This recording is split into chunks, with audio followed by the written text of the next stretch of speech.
You're listening to the Superman Super Show, episode number 60, The Gambling Racket in Metropolis.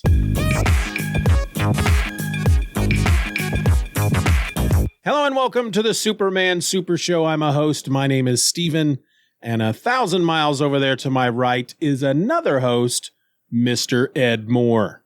Howdy, folks. And let me say, right off the bat, we have been much more successful tonight than we were in our last endeavor. So yeah, so far so good. We are. And we I are wanted to apologize to you for last night. Last night just got away from me. Yeah. Okay. That's cool. Just stuff like that's going to happen, man. You try to live that real life shit, and it just, yep. Life's got a way of kicking you in the ass, don't it? Yep. There's many times every week that I think, man, when I was 20, this shit wouldn't have happened. Yeah. And that's all I do is think that, and then I move on. There's nothing you can do about it. No, it's like, no. We got a bit of feedback. It actually goes back to June. It was, we got it right after the last episode went up, which tells you how long it's been since our last episode went up. Ooh. But I thought I'd go ahead and share it. Okay. Comes from a fellow podcaster, Billy D. And he says, hey guys, I just wanted to send a note to tell you it's been great interacting with you on YouTube. Also, great job getting your A1C down and working hard to lose some weight. It's a struggle for sure, but you seem to be heading in the right direction. Oh, and the episode where people got blowed up was hilarious. Keep up the good work. Thanks, Billy. Terry Moore, I just noticed your comment. You read the correct books. Is that comic books or what? Because maybe that's a Jack Ryan reference, since we talked about Jack Ryan the other day. Jack Ryan is banter for the next episode, not this one. So okay, I'm ready for that. We have to stay with the notes. It's otherwise we run out of banter. Let me ask you a question. Why do scuba divers fall off the boat backwards? I would. Do you know, or you're asking me why? Because if they fell forward, they'd still be on the boat. Yeah. Okay. Boo. Dad. Boo. Oh, Terry's saying, last time you had not read the correct books. Yeah. Yes, you're right. And not only that, but I think I probably will have read even one more story than we'll be able to talk about tonight. So I am that prepared. Yep. Yeah, I just read the 3. So all right. Well, let's get to it, man. Fall in the boat. Unless you got some more banter, because this is the banter section. That joke just... I have a dad joke of the day calendar, and that was a recent one. It's most of them are, a lot of them are just even so bad that I can't even stand it. But that was one of them. That's my favorite of the month. That's pretty dad jokey for sure. Yeah. All right, today we're looking at The Gambling Racket in Metropolis, which appears in Action Comics number 32. It was written by Jerry Siegel with art by Jack Burnley. Action Comics number 32 has a cover date of January 1942, but an approximate on-sale date of November 21st, 1940. I think I said 1942 the last time we tried to do this one. I haven't corrected that in the notes. It's 1941. 41. It's like, wow, they went a whole year plus. Yeah. Dude, that was on the stands a long time. Right. Let me tell you what happened in this story. After saving a man from a suicide attempt, Superman, as Clark Kent, confronts the mayor about the Preston Club, which is a gambling den. When they arrive, the evidence is hidden from view, leaving Preston free from charges. Lois goes undercover to get into the club and gather evidence. When the owner learns she is a reporter, she is forced to drink poison, which leaves her a zombie. In her zombie state, Lois sees Superman change into Clark Kent. Only by using mental hypnosis is Superman able to cure Lois. Fortunately, though, she recalls nothing that happened while drugged. Superman then smashes the gambling ring and uses the crypto ray gun to gather evidence. The mayor was involved as well because his son was turned into a zombie by Preston. Superman cures the boy and brings the guilty parties to justice. Ed, what'd you think about this one? You know, what struck me about this story is how earlier this evening when I was over with Terry at her mom's house, we watched an episode of Bones that involved someone's 8-year-old son being used as leverage against them. Oh. And it's like, wow, is it that popular that like everybody is doing it? No, I don't know what. I think this was an early season of Bones, which could be 12 to 15 or more years ago. So it's, but yeah, it struck me when I was reading this. I'm like, hey, they used the boy on that show too. So, I liked it. I mean, yeah, Superman and the mob. Okay. Can we, let's get, I don't know, super bad guys, or even, how about this? Our dates here are 41, 40 and 41. Let's do some World War II punching Nazi stories. That would be pretty hip right about now. Yeah.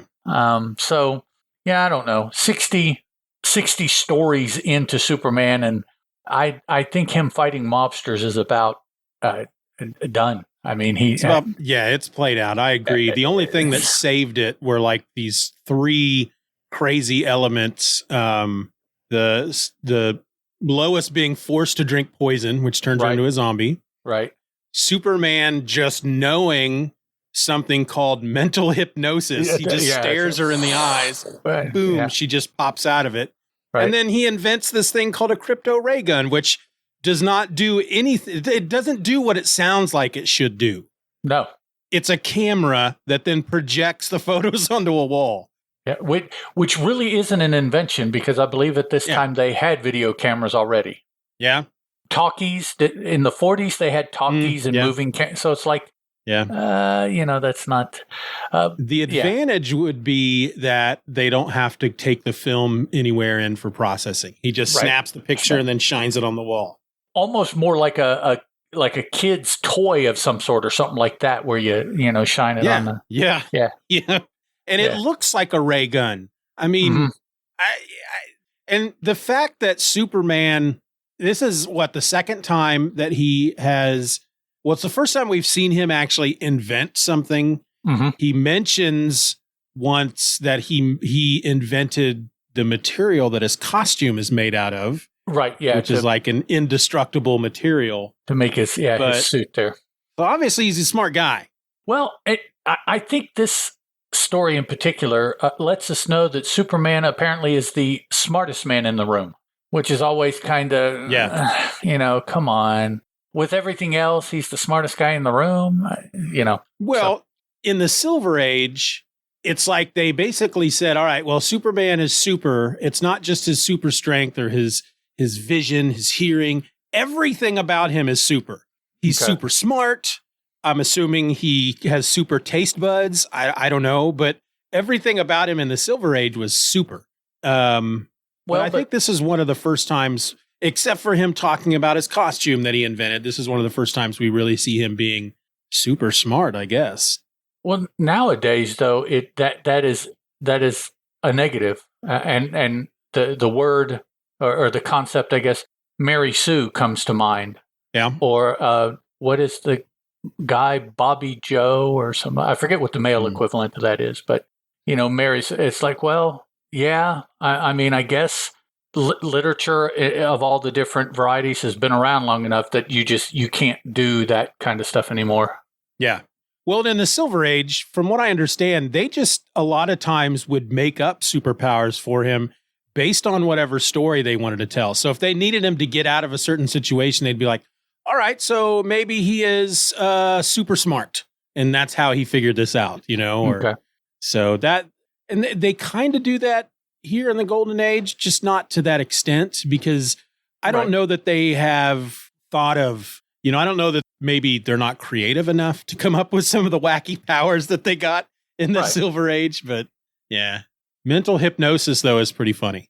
Well, now that, of all the ways to get out of poisoning, well, maybe if we, what can we do? We can hypnotize them and it'll cure them. It's like, dog, they're poisoned. They're going to die. How does mental hypnosis? Okay. Yeah. Okay, cool. And both the mental hypnosis and the crypto ray gun, they just introduce them into the story like it's no big deal. Like we should just believe, oh, yeah, super. All right. He knows mental hypnosis. That's a thing. I buy that. He's just going to sit down and create this crypto ray gun. Okay. It's Superman. That's what he does. Yep. They're giving you the elbow. Just go with it. Yeah. Yeah, they don't even. I almost appreciate that. They're just like, here's a concept. Just deal with it. We're moving on. Right. Yeah. You know, this is what he did. It's like, okay. Starts a little bit more. I was going to say pedestrian, but not pedestrian. A little bit more common man almost, in that. Yeah. It's a suicide off a bridge, and I don't mean to belittle that or downplay that. As a matter of fact, there was here in the news just a couple weeks ago. We've got a massive bridge just about an hour north of us, the New River Gorge Bridge, which was the longest single arch bridge in the world up until a couple years ago. And of course, the Chinese, with all their technological wonders, built one bigger. But a local wrestler was going home from a show and saw the dude and stopped and talked him down. Wow. And was being recognized by media and by the company that he wrestles for and everything like that. And nice. So it happens. My point is, it happens everywhere, even here in Southern West Virginia or nearby. But to start Superman with the hypno and the krypton and a suicide off a bridge is how you're going to start that story. It's like, wow. That opening felt like one of the original stories, because that kind of shit used to happen all the time. However many issues it was ago, he would something like that. I got the one where he was, what is it, Superman versus bad drivers or whatever, where his friend got hit by the car, and then he just went on a rampage around town, destroying car lots and car factories and stuff. So that's what I expected here. Once that guy told him, oh, well, it's because I got this gambling debt and I'm married and I have a kid and I'm ruining their life, I just assumed he'd go, all right, strap his costume on and go and wreck him a gambling den, but not at all. He goes to the cops first, and it's one of my favorite scenes in this book, because the cop tells him, it's like the chief of police, and he basically tells him, why bother me? I'm helpless to act without instructions from the mayor. That's weak sauce, man. Yeah, he needs to be voted out of office. Yeah, And of course, as soon as what up, Doug? What up, Doug? As soon as you got to the mayor here in this panel, you could tell, well, he's going to be involved somehow. I mean, that was obvious, I thought, so.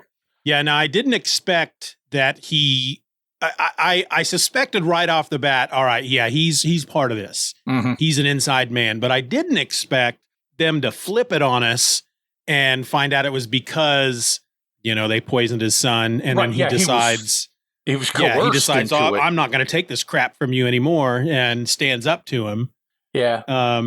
Did you make note of the number of times Superman hangs from a ledge in this story? I think I had 3. I think it's 3. Yeah. 3? Okay. Yeah. Yeah. That's and if it's 3, then that is the most. I think maybe one time early on we had 2. So that's the most we've had in one story. Yeah. And they all came really close together too. It seemed like in the story. Yep. Yeah. I think Siegel was writing up this story, and he goes, you know what? We haven't had Superman hang from a ledge in a while. I'll do it 3 times in this story. I need to make up for that. Let's say, yeah. That was like only the second story note he wrote down. He's like, make Superman hang times 3. So anything else he was going to do in this story, that was going to be there. Story goals, number 1. Superman hangs from a ledge 3 times. 3 times, yep. The guy who owns the Preston Club, I mean, he just looks like a bad guy.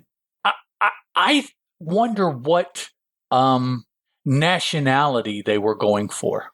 Yeah. He has kind of a hawkish nose, hawkish bill, right? Smoothed black hair, which that doesn't necessarily mean anything, but he was kind of darker complected. Yep.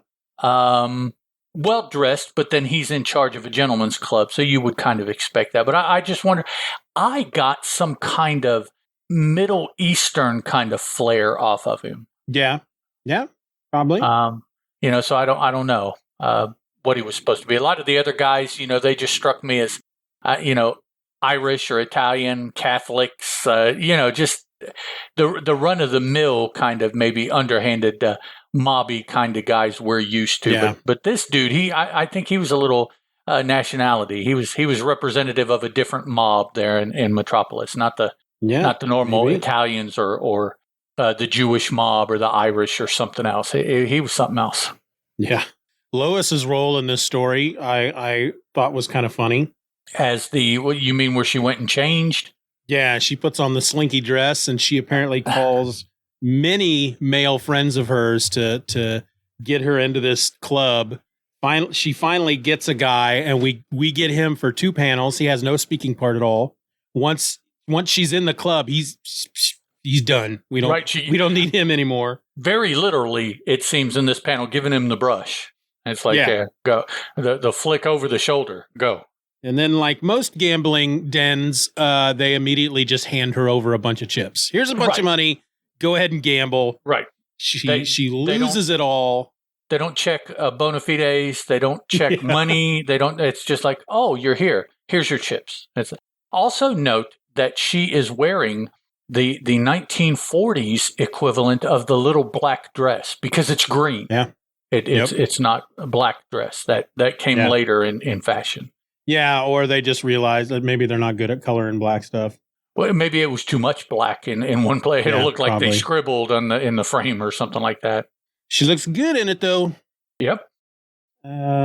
So she racks up all this gambling debt, and then when they ask her to pay, she's like, "Oh, no, sorry, I don't have any money." And they immediately muscle her into the office where Preston's waiting, and he immediately goes through her purse to try to find money and finds her press credentials, and that's when he forces her to drink this poison by telling her, "Drink the poison or I'm going to shoot you in the head." Right. So drink and die, or I'll shoot you and you'll die. Yep. She made the right choice. Yeah, I mean, ultimately she doesn't die from the poison, but she didn't know that. It's like, well, here, yeah, right. This is poison. Drink it, which to me means, well, I drink it and I die. And it's like, well, your alternative is to be shot and die. Well, and then once they have her poisoned, which turns her into a zombie, basically, they just kind of let her go. She's just out there roaming around in the driveway. Superman, for some reason, he's got some thugs that are following Clark Kent that are going to take him out. So he changes into Superman and takes out the thugs. And then he starts changing. He starts putting his Clark clothes back on, just standing in the middle of this driveway out in front of this club. Right. And that's when Lois just kind of wanders up and he's like, "Oh, crap. Now she knows who I am." But luckily, no, she was zombified. Superman's so pissed off about it, though, that he throws both of the thugs through a window into the club, which was pretty awesome. And it's vicious enough that we don't even get to see what happens. We just see him throw them. So they have multiple broken bones at the very least. It was bad at the other end. Yeah. Based on Superman's size in the foreground and the size of the window in the background, that is a long... He's thrown them half a football field at least. Mm-hmm. Now, my question is, did they both make it through the window? Right. Because if not... We don't know. That's... Ouch. The big guy looks like he's not quite heading toward that window, to tell you the truth. The dude in the green is a little low in trajectory, it looks. Now, could be that it's because we just saw Superman throw him. So there's still a lot of the arch there in the throw to go. Maybe, but it's like, dog, you better hope that he got that right, because, But if he got both of them through the window, then he should be playing football, which we have seen him do. Yes. But yes, that's a good shot. Speaking of football, we have not seen him play baseball yet, have we? No, that's the American pastime. I thought during this time that was a huge sport. Yeah. So they haven't put him in a baseball field anyhow, but they figured out a way to put him on a football field. So and a boxing ring. Yes. So it makes you wonder, is Jerry Siegel just not a fan of baseball, maybe?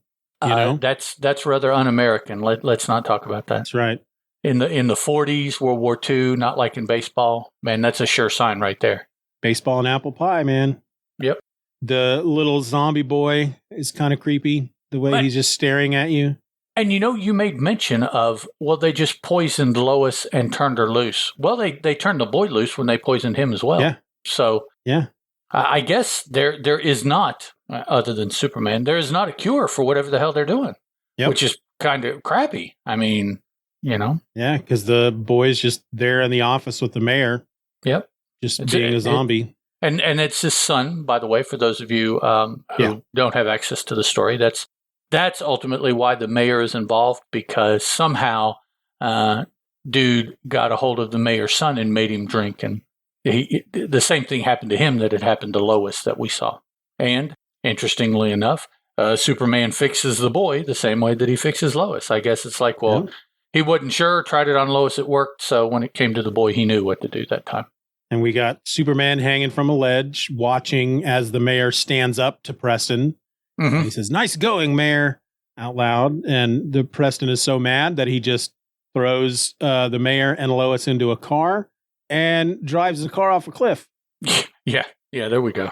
But Superman, who apparently still can't fly, yet manages to leap down, grab them from the car, and get back up onto the cliff at the same time. Come on, yeah. Yeah. He can't fly. Let me look that up again. Which issue does Superman first fly? Well, this website is giving this British magazine the cover of Triumph magazine from August 5th, 1939.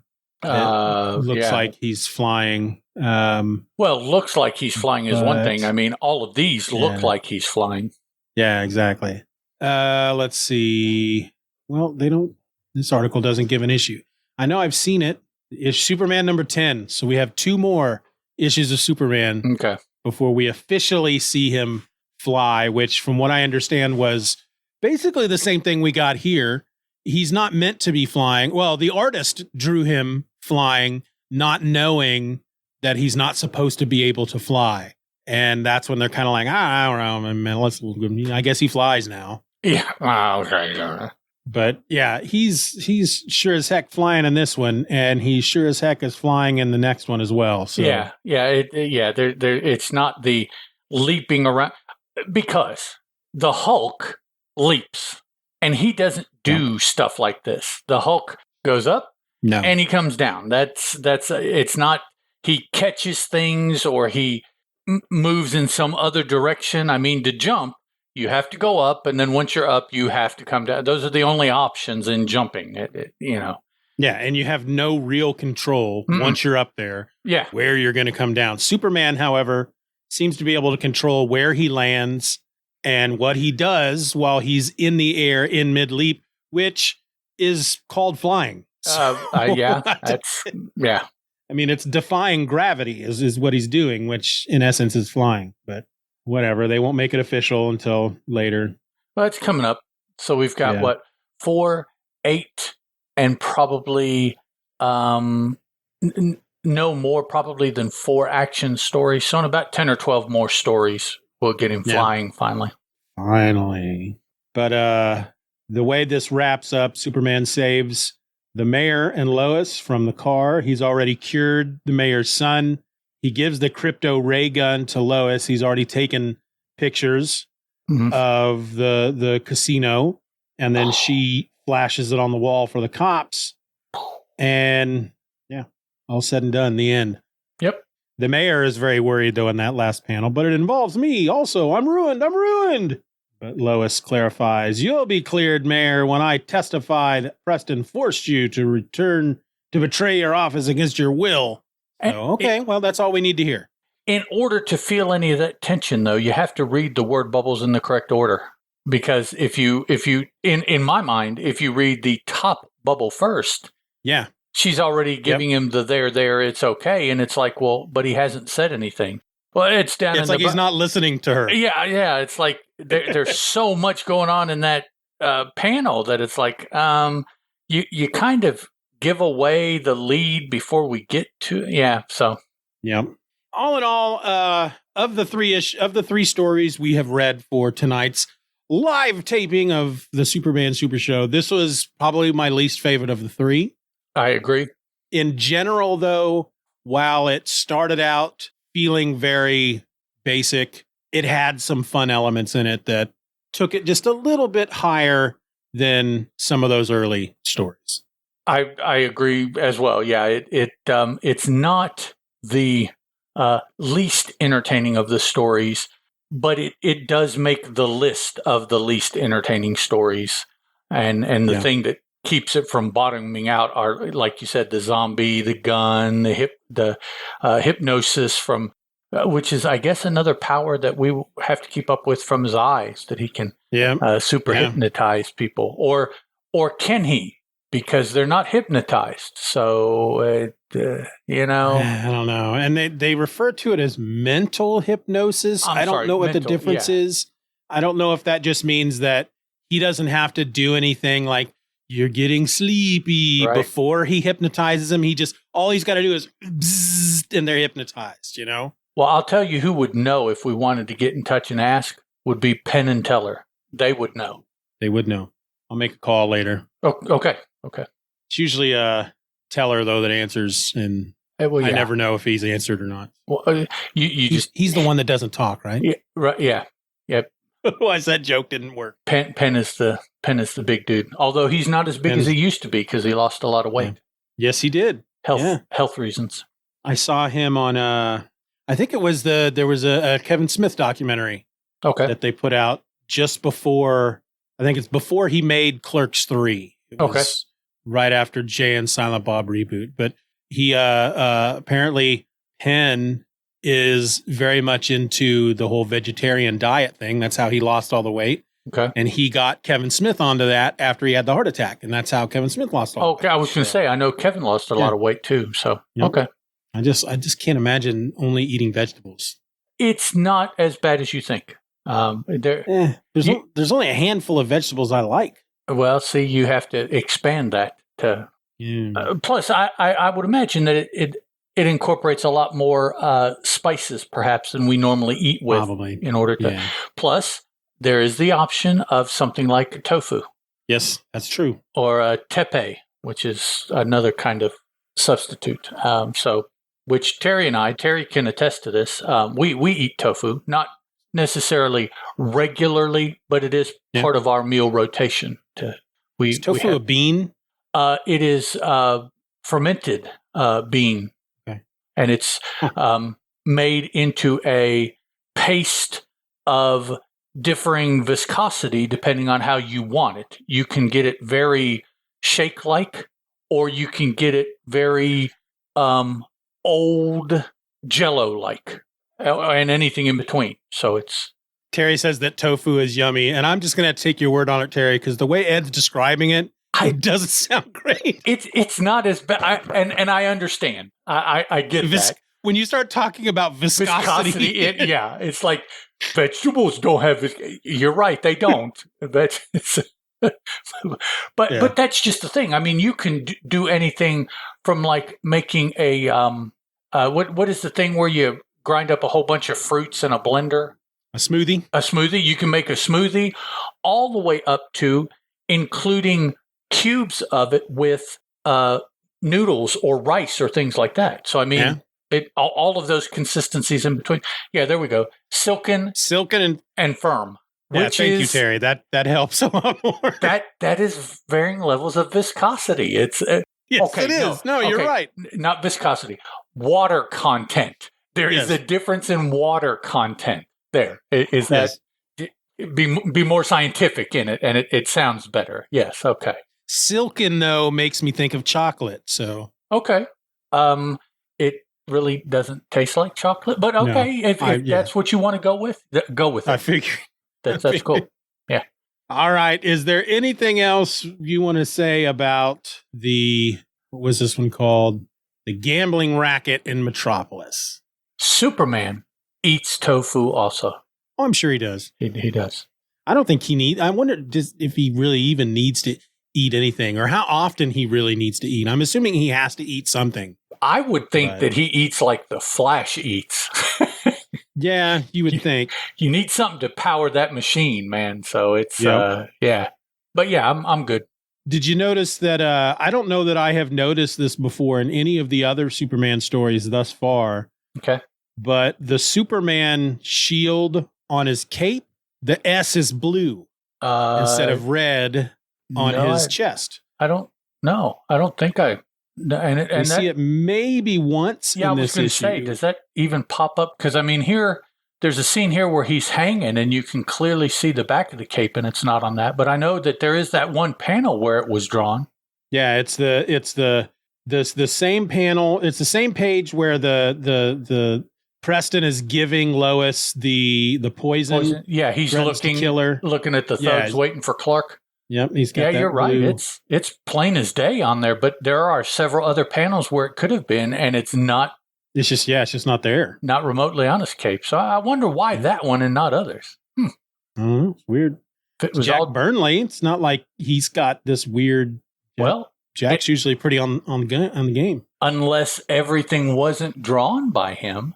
Good point. So. Should we mention the cover real quick? Because this is another cover that has absolutely nothing to do with what's inside and appears to have one of the dreadnoughts from G.I. Joe in a lab jacket on the front. Yes. Yeah, there is. It not only does it not have anything to do with the story, but it even steers you in a completely different direction. Yeah. You're expecting a mad scientist type story. His energy is supplied by solar radiation. Oh, okay. Well, yeah, I think that is true. That's why he's super strong under a red sun, but he loses power under a yellow sun, which is what Krypton was under, and etc. etc. I think it was the John Byrne Superman reboot that established that he's like basically a solar battery. Okay, but I could be wrong. Terry, without saying anything, I will assume that you threw that out there because you know that and did not look that up. So don't say otherwise. Way to go. Points for that one. Right. The cover, though, has Superman busting through a wall, presumably to rescue a guy that looks like he's in the same kind of chair contraption that they electrocute people in, that they, what is it called when... The electric chair? Yeah, execution. Capital punishment? Execution. Yeah, the kind of with the cap, and I'm sure if you lifted the cap, there's a wet sponge under there and all that kind of stuff. Yeah. And off to the side over here is I guess he's a mad scientist that I'm telling you, it's one of the dreadnoughts from G.I. Joe. Okay. Yeah, he's got makeup over his eyes and he's got a mohawk, but he's pulling a big, one of the big U-shaped electrical switches, to electrocute the dude. So, and actually, doesn't this dude look like his contact in special services or whatever it is? Was that in one of the stories that we're talking about tonight, or was that in the fourth one that I read? That was in the World War II story. It's in the third one, yeah. Yeah. Doesn't he's dressed with the brown and the green tie? Yep. Isn't that Jack Clark or Clark something or something like that? So I wonder. Yeah, something like that. Because what is this? This is a cover to Action, and those stories were in the Superman book. Yep. I don't know. But this, although he didn't rescue him from anything like this. So, yeah, I don't know. Maybe it was just a file that they had. They had this in the files, and they went ahead and used it for the cover. Yeah. Yeah, I assume that's how most of these covers are, because it's pretty rare so far that we have seen a cover that has anything to do. Some of it very tangentially has something to do with what's inside, but typically no. See, Doug likes tofu also. If it's prepared right. Now, that is a key, because tofu will take on the flavor of whatever it's cooked in. Spices, other things that are in the dish. So that you have to think about that for a moment. You just don't go get tofu and throw it in with something, and it's like, no, you gotta. So would you say it's got a spongy viscosity? Not if it's cooked correctly. Not if it's prepared right, like Doug said.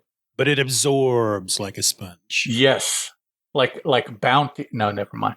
That's probably even worse. A quicker picker up. Yeah. It picks up like a paper towel. Yeah, no, that's not it either. It is unique, though. It's really Yeah. hard to explain or describe in overly appetizing ways. Right. So. Yeah, if I ever get the opportunity, I'll give it a try. Not going to go out of my way, though. Yeah, well, you're in a restaurant somewhere, and you see a dish and you like the sounds of the dish. It has tofu, or even better, it's a dish and it comes with various protein options, and one of them is tofu. Give it a try and see. All right, we'll do. Okay, anything else on this issue? No, sir. All right, I want to thank everybody for joining us today. Until next week, folks, I'm Steven and that's Ed. And this was the Superman Super Show. Ciao. Bye. You've been listening to the Superman Super Show. Questions and comments can be directed to the Superman Super Show at gmail.com. You can follow the show on Twitter under the handle @SoupsSuperShow. That's @SUPS Super Show. And continue the conversation at the Super Show Forum at forums.justanotherfanboy.com. We also encourage you to rate the show wherever available and share this podcast with a friend. All links will be in the show notes. Superman is a copyrighted feature appearing in Action Comics magazine. Audio City. Audio City.